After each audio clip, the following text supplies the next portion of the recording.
Nabucodonosor veio em 605 a.C., cercou Jerusalém, depois em 587 destruiu o templo, e nessas vindas ele levou muitos judeus cativos para a Babilônia. E levou um jovem chamado Daniel. E ali a Bíblia fala que o rei teve um sonho, e ele ficou confuso com o sonho. Daniel foi lá, interpretou o sonho do rei e falou: olha, rei, Deus deu esse sonho para você para mostrar o que vai acontecer no futuro da humanidade. E o sonho do rei foi um sonho onde ele viu uma estátua com vários elementos, ouro, prata, bronze, ferro e ferro misturado com barro.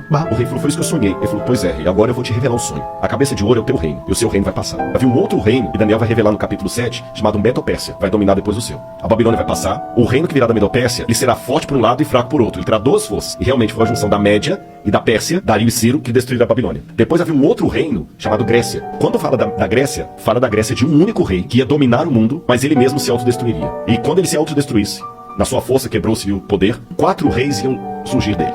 Em 331 a.C., Daniel já tinha virado farinha, veio o filho de Filipe, Alexandre o Grande, da Macedônia. E como é que Alexandre morreu? E se autodestruiu praticamente, porque ele morreu em 323 a.C., com 33 anos de idade. Aí tem algumas versões, alguns acham que ele contraiu febre tifoide na Índia, outros acham que ele resolveu beber uma taça de vinho para cada ano da vida dele. Eu sei que na sua força ele se quebrou. O reino de Alexandre não foi dominado externamente por ninguém, ele mesmo morreu. E aí, o que aconteceu depois da morte de Alexandre? Lembra a profecia? Depois que esse rei se quebrar, vão vir 4 no lugar dele repartindo o reino. O reino de Alexandre é repartido entre seus 4 generais: Cassandro, Seleuco, Lisímaco e Ptolomeu. Igualzinho a profecia falou, e Daniel já tinha virado farinha aí. Daniel é 606, tô falando em 331 a.C.